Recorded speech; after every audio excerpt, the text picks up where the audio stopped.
Então eu vou entrar no campo da semiótica musical também. Em relação à semiótica sincrética, ou musical e sincrética, o título é colocado bem propositadamente, porque a musical pode ser não sincrética, como o texto musical, ou um texto qualquer, né, linguístico, e sincrética a partir do momento que esse texto é manifestado e que outras linguagens acontecem concomitantemente. Então, há o gestual, enfim, mesmo para o verbal e o olhar e uma série de outras grandezas semióticas se manifestando concomitantemente. Bem, neste vídeo, bom, em primeiro lugar, o vídeo. Depois, então, a semiótica musical lidando com as percussões de natureza sincrética, evidentemente, não é? Porque é uma manifestação musical, ao gestual, enfim, o somático e o olhar, o sorriso, etc. Agora, é de dificílima abordagem, porque nós, a partir do momento que exista um título ou o verbal participe da mensagem, todo o significado será voltado para o caráter verbal. Essa é a primeira colocação que nós temos que fazer para que possamos adentrar ao universo do simbólico e do semisimbólico, certo? Então, para que seja considerada simbólica a linguagem, ela precisa, vocês terão na última página, são duas, né? Dois blocos, exato. Na manifestação e o conteúdo do jingle, porque é um jingle, exatamente, na penúltima. Nós temos a manifestação do fato, com forma, que seria expressão, não é? Com substância e forma, e o conteúdo com substância e forma. Esta é uma parte importantíssima para que se possa analisar o jingle e qualquer outra linguagem, onde o verbal será, é claro, terá um caráter dominante, porque se for cantado, ou enfim, gestualizado, ele será mais melódico, enfim, um pouco mais enfatizado, ou menos, mas não vai deixar nunca de ser verbal. Eu posso ter a melodia acompanhada de letra, meu amor, meu amor, meu amor, quer dizer, vai ser sempre meu amor. Eu posso colocar um som melódico mais interessante, mais áspero, menos áspero e tal, mas sempre o significado será o mesmo. Não haverá alteração considerável no significado. Bem, quando essas linguagens em sincretismo, quer dizer, ou no sincretismo em semiótica, nós percebemos essa manifestação concomitante de linguagens, quando estruturas semânticas e sintáxicas interferem na produção do discurso e no conteúdo daquilo que está sendo manifestado, aí sim nós vamos ter que examinar detalhadamente a semiótica que interferiu. Então, digamos, como no caso desse jingle, vem para a caixa você também. Então, venha seria o correto, para a caixa você também, porque se nós colocamos uma forma imperativa, o vem para a caixa você também estaria sendo considerado como um erro, certo? Dentro da concordância. Mas hoje nós podemos admitir, porque afinal se comunicou. Bom, mas não é bem por aí. Para que realmente, porque poderia ser você também vem para a caixa, uma forma afirmativa. E, no entanto, não estaria induzindo pessoa alguma a vir para a caixa. Você também vem para a caixa. Certo? Então, errado, enfim, venha para a caixa você também. Então, aí é que ficaria complicadíssimo. Vem para a caixa, erro de prosódia, tanto musical quanto linguística, caixa, e tudo está tão bem, bom. Então, nós temos uma série de erros dentro da análise do discurso, do texto, e que na interpretação houve uma certa mudança em relação ao conteúdo por causa das síncopas musicais que se manifestam no contexto. Bem, depois adentraremos a texto e contexto do discurso.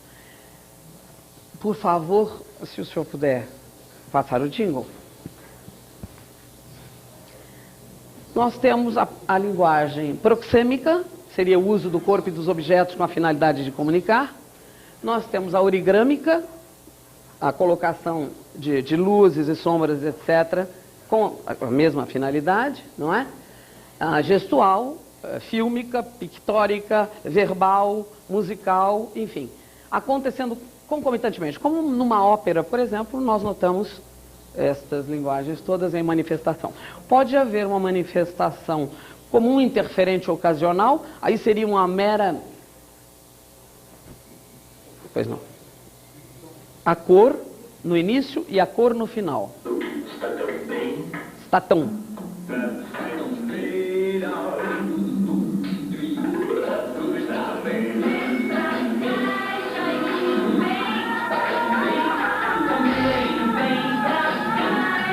Em direção à direita do receptor, a cor no final, novamente.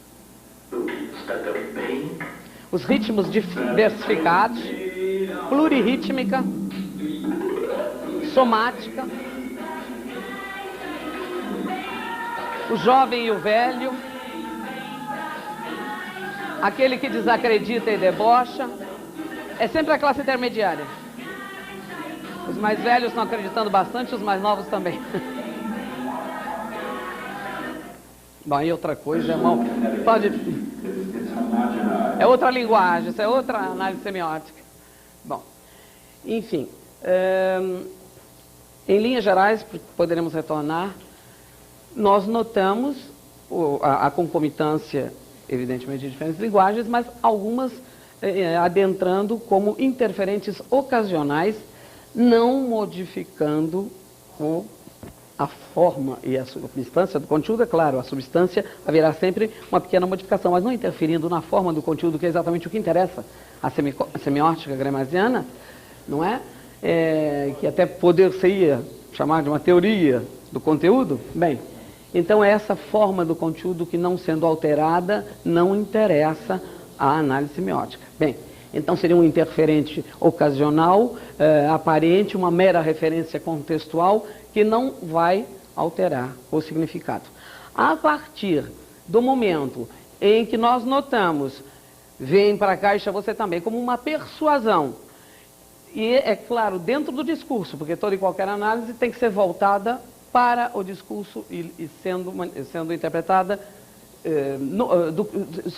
em todos os pontos de vista do que está acontecendo no interior do discurso. Bem, então, a ausência de cor, porque a cor, como a linha melódica, eu considero na mesma proporção, desvia um quadro, por exemplo, em preto e branco, um quadro totalmente colorido, a cor faz com que a gente participe de uma emoção ou de um estado de alma que vai interferir na interpretação da mensagem ela mesma. Então, o ter escolhido a batucada brasileira, eu precisaria só de um pouquinho de água, viu, professora? Foi não.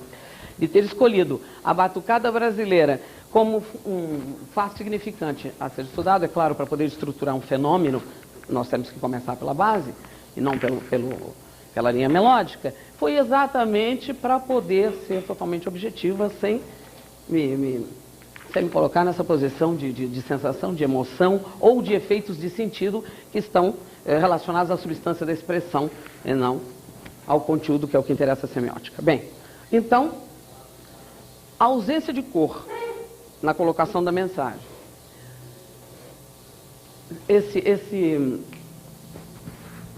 Eu poderia passar, teria condição de ser projetado? Bem, a ausência de cor. A cor, como o som melódico, tem um valor passional, só que está um pouquinho... Não sei se dá para vocês perceberem. Tem um valor passional. Então, esse valor passional, que depois, bom, isso em tese já, a sensação, percepção, reflexão, quer dizer, toda a passagem de uma estrutura a outra,